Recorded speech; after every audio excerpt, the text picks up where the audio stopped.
Bhagwat Pande फार्माकेअर company Pune. मी सध्या आलो रामेश्वर गोरे गाव इसोरा तालुका भोकरदन जिल्हा जालना।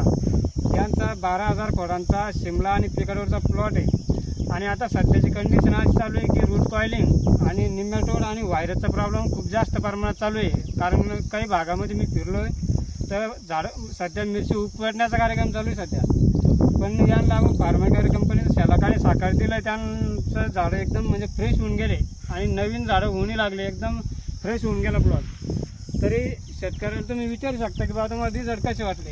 भाऊ रिझल्ट कसे? आम्हाला रिझल्ट एकदम दादा रिझल्ट असे आले की ज्या वेळेस मी बंडू शेटच्या दुकानात आलो तर त्यावेळेस हे तुमचे दादा कंपनीला तिथे बसेल होते, त्या दिवशी औषधं त्या दिवशी उपलब्ध झालं दुकानात।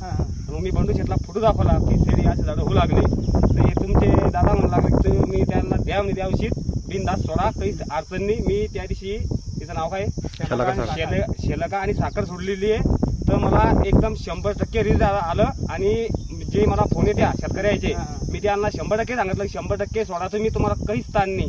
जे झाड समजून घ्या होणार नाही ते झाड होत नाही, एकदा सोडलं की ते झाड जागेवर रुपतं, ही मला 100% गॅरंटी। धन्यवाद।